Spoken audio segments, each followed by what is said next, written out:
اس کے پاس ابو اکرمہ اور صفوان جیسے سالار موجود تھے، لیکن ابو سفیان صاف طور پر محسوس کرنے لگا تھا کہ اس کی یعنی قریش کی جنگی طاقت بہت کمزور ہو گئی ہے۔ تم بزدل ہو گئے ہو ابو سفیان، اس کی بیوی ہند نے ایک روز اسے کہا۔ تم مدینہ والوں کو مہلت اور موقع دے رہے ہو کہ وہ لشکر اکٹھا کرتے چلے جائیں اور ایک روز آ کر مکہ کی اینٹ سے اینٹ بجا دیں۔ معزز ناظرین، ہماری آپ سے گزارش ہے کہ ہمارے چینل پر اب تک نئے ہیں تو ہمارے چینل کو سبسکرائب کر دیں، ساتھ بیل آئیکن کے بٹن پہ کلک لازمی کریں اور ویڈیو کو پورا واچ کریں۔ میرے ساتھ رہ ہی کون گیا ہے ہند؟ ابو سفیان نے مایوسی کے عالم میں کہا۔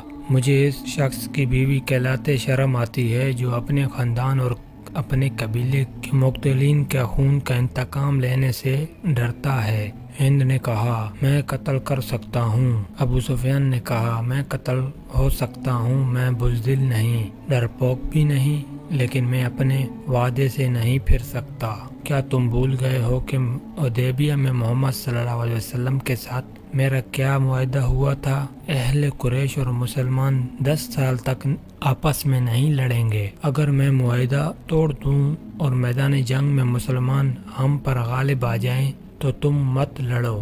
ہند نے کہا، قریش نہیں لڑیں گے، ہم کسی اور قبیلے کو مسلمانوں کے خلاف لڑا سکتے ہیں۔ ہمارا مقصد مسلمانوں کی تباہی ہے۔ ہم مسلمانوں کے خلاف لڑنے والوں کو پردہ مدد دے سکتے ہیں۔ قریش کے سوا کون ہے جو مسلمانوں کے خلاف لڑنے کی جرات کرے گا؟ ابو سفیان نے کہا، موتا میں ہرقل اور غسان کے 1 لاکھ کے لشکر نے مسلمانوں کا کیا بگاڑ لیا تھا؟ کیا تم نے سنا نہیں تھا کہ 1 لاکھ کے مقابلے میں مسلمانوں کی تعداد صرف 3000 تھی؟ میں اپنے قبیلے کے کسی آدمی کو مسلمانوں کے خلاف لڑنے والے کسی قبیلے کی مدد کے لیے جانے کی اجازت نہیں دوں گا۔ مت بولو ابو سفیان، ہند نے غضبناک لہجے میں کہا، میں وہ عورت ہوں جس نے احد کی لڑائی میں حمزہ کا پیٹ چاک کر کے اس کا کلیجہ نکالا اور اسے چبایا تھا۔ تم میرے خون کو کس طرح ٹھنڈا کر سکتے ہو؟ تم نے حمزہ کا نہیں، اس کی لاش کا پیٹ چاک کیا تھا۔ ابو سفیان نے ہونٹوں پر طنزیہ مسکراہٹ لا کر کہا، مسلمان لاشیں نہیں، اور وہ جو کچھ بھی ہیں، خدا کی قسم میں معاہدہ نہیں توڑوں گا۔ معاہدہ تو میں بھی نہیں توڑوں گی، ہند نے کہا، لیکن میں مسلمانوں سے انتقام ضرور لوں گی اور یہ انتقام بھیانک ہوگا۔ قبیلہ قریش میں غیرت والے جنگجو موجود ہیں۔ آخر تم کرنا کیا چاہتی ہو؟ ابو سفیان نے پوچھا۔ تمہیں جلدی پتہ چل جائے گا، ہند نے کہا۔ مکہ کے گردن ہوا میں خزا اور بنو بکر 2 قبیلے آباد تھے۔ ان کی آپس میں بڑی پرانی عداوت تھی۔ حدیبیہ میں جب مسلمان اور قریش میں صلح ہو گئی اور 10 سال تک عدم جارحیت کا معاہدہ ہو گیا تو یہ دونوں قبیلے اس طرح اس معاہدے کے فریق بن گئے کہ قبیلہ خزا نے مسلمانوں کا اور قبیلہ بنو بکر نے قریش کا اتحادی بننے کا اعلان کر دیا تھا۔ معاہدہ جو تاریخ میں صلح حدیبیہ کے نام سے مشہور ہوا، خزا اور بنو بکر کے لیے یوں فائدہ مند ثابت ہوا کہ دونوں قبیلوں کے آئے دن کی لڑائیاں بند ہو گئیں۔ اچانک یوں ہوا کہ بنو بکر نے ایک رات خزا کی ایک بستی پر حملہ کر دیا۔ یہ کوئی بھی نہ جان سکا کہ بنو بکر نے معاہدہ کیوں توڑ دیا ہے۔ ایک روایت ہے کہ اس کے پیچھے ہند کا ہاتھ تھا۔ خزا جو کہ مسلمانوں کا اتحادی تھے، اس لیے ہند نے اس توقع پر خزا پر بنو بکر سے حملہ کرایا تھا کہ خزا مسلمانوں سے مدد مانگیں گے اور مسلمان عزت کو ضرور آئیں گے، اور جب بنو بکر پر حملہ کریں گے تو قریش مسلمانوں پر حملہ کر دیں گے۔ ایک روایت یہ ہے کہ یہ غسانی عیسائیوں اور یہودیوں کی سازش تھی۔ انہوں نے سوچا تھا کہ قریش اور مسلمانوں کے اتحادیوں کو آپس میں لڑا دیا جائے تو قریش اور مسلمانوں کے درمیان لڑائی ہو جائے گی۔ بنو بکر خزا کے مقابلے میں طاقتور قبیلہ تھا۔ غسانیوں اور یہودیوں نے بنو بکر کی ایک لڑکی اغوا کر کے قبیلہ خزا کی ایک بستی میں پہنچا دی اور بنو بکر کے سرداروں سے کہا کہ خزا نے ان کی لڑکی کو اغوا کر لائے ہیں۔ بنو بکر نے جاسوسی کی اور پتہ چلا کہ ان کی لڑکی واقعی خزا کی ایک بستی میں ہے۔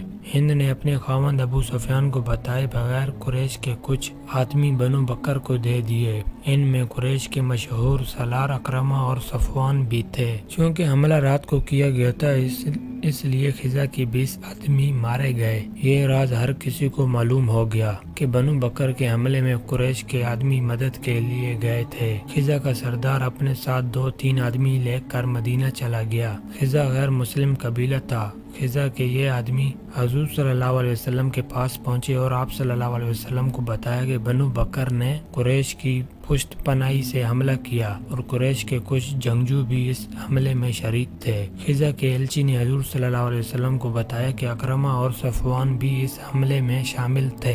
رسول اکرم صلی اللہ علیہ وسلم غصے میں آ گئے۔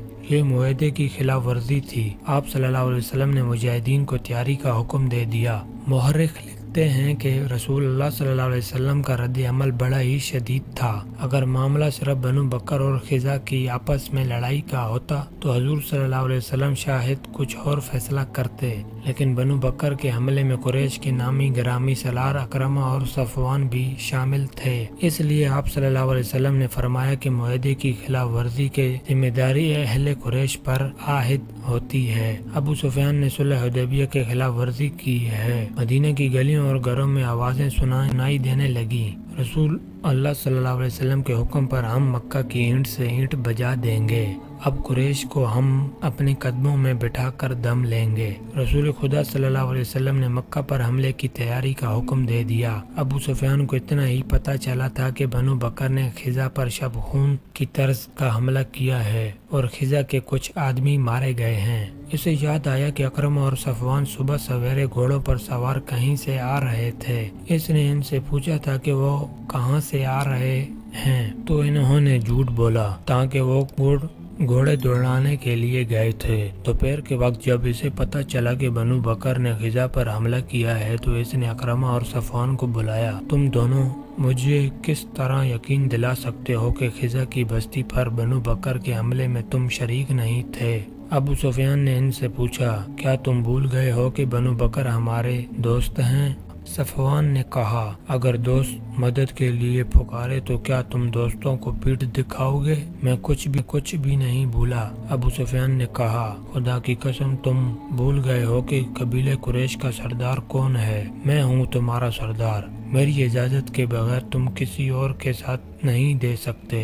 ابو سفیان، اکرمہ نے کہا، میں تمہیں اپنے قبیلے کا سردار مانتا ہوں، تمہاری کمان میں لڑائیاں لڑی ہیں، تمہارا ہر حکم ماننا ہے، لیکن ہم دیکھ رہے ہیں کہ تم قبیلے کے وقار کو مجروح کرتے چلے جا رہے ہو۔ تم نے اپنے دل پر مدینہ والوں کا خوف طاری کر لیا ہے۔ اگر میں قبیلے کا سردار ہوں تو میں کسی کو ایسا جرم بخشوں گا نہیں جو تم نے کیا ہے۔ ابو سفیان، اکرمہ نے کہا، وہ وقت تمہیں یاد ہوگا جب خالد مدینہ کو رخصت ہوا تھا، تم نے اسے بھی دھمکی دی تھی اور میں نے تمہیں کہا تھا کہ ہر کسی کو حق حاصل ہے کہ وہ اس عقیدے کا پیروکار ہو جائے جسے وہ اچھا سمجھتا ہے، اور میں نے تمہیں یہ بھی کہا تھا کہ تم نے اپنا رویہ نہ بدلا تو میں بھی تمہارا ساتھ چھوڑنے اور محمد صلی اللہ علیہ وسلم کی اطاعت قبول کرنے پر مجبور ہو جاؤں گا۔ کیا تم نہیں سمجھتے کہ باوقار لوگ اپنے عہد کی خلاف ورزی نہیں کیا کرتے؟ ابو سفیان نے کہا، تم نے بنو بکر کا ساتھ دے کر اور مسلمانوں کا اتحادی قبیلے پر حملہ کر کے اپنے قبیلے کا وقار تباہ کر دیا ہے۔ اگر تم یہ سوچ رہے ہو کہ محمد صلی اللہ علیہ وسلم نے مکہ پر حملہ کر دیا تو تم حملہ پسپا کر دو گے تو تم خوش فہمی میں مبتلا ہو۔ کون سے میدان میں تم نے مسلمانوں کو شکست دی ہے؟ کتنا لشکر لے کر تم نے مدینہ کو محاصرے میں لیا تھا؟ ہاں، وہاں سے پسپائی کا حکم تم نے دیا تھا۔ صفوان نے کہا، تم نے ہار مان لی تھی، میں تم جیسے ضدی اور تابع آدمیوں کے پیچھے پورے قبیلے کو ذلیل و خوار نہیں کروں گا۔ ابو سفیان نے کہا، میں مسلمانوں کے ساتھ ابھی چھیڑ خانی نہیں کر سکتا۔ میں محمد صلی اللہ علیہ وسلم کو بتانا چاہتا ہوں کہ ہمارے ایک دوست قبیلے نے مسلمانوں کے ایک دوست قبیلے پر حملہ کیا ہے اور اس میں قریش کے چند ایک آدمی شامل ہو گئے تھے، تو اس سے یہ مطلب نہ لیا جائے کہ میں نے معاہدے کی خلاف ورزی کی ہے۔ میں محمد صلی اللہ علیہ وسلم کو بتاؤں گا کہ قبیلہ قریش حدیبیہ کے معاہدے پر قائم ہے۔ وہ اکرمہ اور صفوان کو وہیں کھڑا چھوڑ کر وہاں سے چلا گیا۔ ابو سفیان اسی روز مدینہ کو روانہ ہو گیا۔ اہل مکہ حیران تھے کہ ابو سفیان اپنے دشمن کے پاس چلا گیا ہے، اس کے خلاف آوازیں اٹھنے لگی۔ اس کی بیوی ہند پنگارتی پھر رہی تھی۔ مدینہ پہنچ کر ابو سفیان نے جس دروازے پر دستک دی وہ اس کی اپنی بیٹی امہ حبیبہ رضی اللہ تعالی عنہ کا گھر تھا۔ دروازہ کھلا، بیٹی نے اپنے باپ کو دیکھا تو بیٹی کے چہرے پر مسرت کے بجائے بے رخی کا تاثر آ گیا۔ بیٹی اسلام قبول کر چکی تھی اور باپ اسلام کا دشمن تھا۔ کیا باپ اپنی بیٹی کے گھر میں داخل نہیں ہو سکتا؟ ابو سفیان نے امہ حبیبہ رضی اللہ تعالی عنہ سے پوچھا۔ اگر باپ وہ سچا مذہب قبول کر لے جو اس کی بیٹی نے قبول کیا ہے تو بیٹی باپ کی راہ میں آنکھیں بچھائیں گی۔ امہ حبیبہ رضی اللہ تعالیٰ عنہ نے کہا، بیٹی ابو سفیان نے کہا، میں پریشانی کے عالم میں آیا ہوں، میں دوستی کا پیغام لے کر آیا ہوں، بیٹی کیا کر سکتی ہے؟ امہ حبیبہ رضی اللہ تعالیٰ عنہ نے کہا، آپ رسول خدا صلی اللہ علیہ وسلم کے پاس جائیں۔ بیٹی کی اس بے رخی پر ابو سفیان سٹپٹا اٹھا اور رسول کریم صلی اللہ علیہ وسلم کے گھر کی طرف چل پڑا۔ راستے میں اس نے وہ شاہنشاہ چہرے دیکھے جو کبھی اہل قریش کہلاتے اور اسے اپنے سردار مانتے تھے، اب اس سے بیگانے ہو گئے تھے۔ وہ اسے چپ چاپ دیکھ رہے تھے۔ وہ ان کا دشمن تھا، اس نے ان کے خلاف لڑائیاں لڑی تھیں۔ احد کی جنگ میں ابو سفیان کی بیوی ہند نے مسلمانوں کی لاشوں کے پیٹ چاک کیے اور ان کے کان اور ناکیں کاٹ کر ان کا ہار بنایا اور اپنے گلے میں ڈالا تھا۔ ابو سفیان اہل مدینہ کی گھورتی ہوئی نظروں سے گزرتا رسول کریم صلی اللہ علیہ وسلم کے ہاں جا پہنچا۔ اس نے ہاتھ بڑھایا، رسول کریم صلی اللہ علیہ وسلم نے مصافحہ کیا، لیکن آپ صلی اللہ علیہ وسلم کی بے رخی نمایاں تھی۔ رسول کریم صلی اللہ علیہ وسلم کو اطلاع مل چکی تھی کہ بنو بکر نے اہل قریش کی مدد سے خزہ پر حملہ کیا ہے۔ آپ صلی اللہ علیہ وسلم اہل قریش کو فریب کار سمجھ رہے تھے۔ ایسے دشمن کا آپ صلی اللہ علیہ وسلم کے پاس ایک ہی علاج تھا کہ وہ فوج کشی کرو تاکہ وہ یہ نہ سمجھے کہ ہم کمزور ہیں۔ اے محمد، ابو سفیان نے کہا، میں یہ غلط فہمی رفع کرنے آیا ہوں کہ میں نے حدیبیہ کا صلح نامے کی خلاف ورزی نہیں کی۔ اگر بنو بکر کی مدد کو قبیلہ قریش کے چند آدمی میری اجازت کے بغیر چلے گئے تو یہ میرا قصور نہیں، میں نے معاہدہ نہیں توڑا۔ اگر تم چاہتے ہو تو میں معاہدے کی تجدید کے لیے تیار ہوں۔ مورخین ابن ہشام اور مغازی کی تحریروں سے پتہ چلتا ہے کہ رسول اکرم صلی اللہ علیہ وسلم نے نہ اس کی طرف دیکھا نہ اس کے ساتھ کوئی بات کی۔ رسول کریم صلی اللہ علیہ وسلم کی خاموشی نے ابو سفیان پر خوف طاری کر دیا تھا۔ وہ وہاں سے اٹھ آیا اور ابو بکر رضی اللہ تعالی عنہ سے جا ملا۔ محمد میری کوئی بات سننے پر آمادہ نہیں۔ ابو سفیان نے ابو بکر رضی اللہ تعالی عنہ سے کہا، تم ہم میں سے ہو ابو بکر، خدا کی قسم ہم گھر آئے ہوئے مہمان کے ساتھ ایسا سلوک نہیں کیا کرتے کہ اس کی بات بھی نہ سنے۔ میں دوستی کا پیغام لے کر آیا ہوں۔ اگر محمد نے جو اللہ کے رسول صلی اللہ علیہ وسلم ہیں تمہاری بات نہیں سنی تو ہم تمہاری کسی بات کا جواب نہیں دے سکتے۔ ابو بکر رضی اللہ تعالیٰ عنہ نے کہا، ہم اس مہمان کی بات سنا کرتے ہیں جو ہماری بات سنتا ہے۔ ابو سفیان، کیا تم نے محمد صلی اللہ علیہ وسلم کی بات سنی ہے کہ وہ اللہ کا بھیجا ہوا رسول صلی اللہ علیہ وسلم ہے؟ کیا تم نے اللہ کے رسول کی یہ بات نہیں سنی تھی کہ اللہ ایک ہے اور اس کے سوا کوئی معبود نہیں؟ سنی تھی تو تم رسول صلی اللہ علیہ وسلم کے دشمن کیوں ہو گئے تھے؟ کیا تم میری کوئی مدد نہیں کرو گے ابو بکر؟ ابو سفیان نے التجا کی۔ نہیں، ابو بکر نے کہا، ہم اپنے رسول کے حکم کے پابند ہیں۔ ابو سفیان مایوسی کے عالم میں سر جھکائے ہوئے چلا گیا اور کسی سے حضرت عمر رضی اللہ تعالیٰ عنہ کا گھر پوچھ کر ان کے سامنے جا بیٹھا۔ اسلام کے سب سے بڑے دشمن کو مدینہ میں دیکھ کر مجھے حیرت ہوئی ہے۔ عمر رضی اللہ تعالیٰ عنہ نے کہا، خدا کی قسم تم اسلام قبول کرنے والوں میں سے نہیں۔ ابو سفیان نے عمر رضی اللہ تعالیٰ عنہ کو مدینہ میں آنے کے مقصد بتایا اور یہ بھی کہ رسول کریم صلی اللہ علیہ وسلم نے اس کے ساتھ بات تک نہیں کی اور ابو بکر رضی اللہ تعالیٰ عنہ نے بھی اس کی مدد نہیں کی۔ میرے پاس اگر چونٹیوں جیسی کمزور فوج بھی ہو تو میں بھی تمہارے خلاف لڑوں گا۔ عمر رضی اللہ تعالیٰ عنہ نے کہا، تم میرے نہیں، میرے رسول صلی اللہ علیہ وسلم اور میرے مذہب کے دشمن ہو۔ میرا رویہ وہی ہوگا جو اللہ کے رسول کا ہے۔ ابو سفیان فاطمہ رضی اللہ تعالیٰ عنہ سے ملے، حضرت علی رضی اللہ تعالیٰ عنہ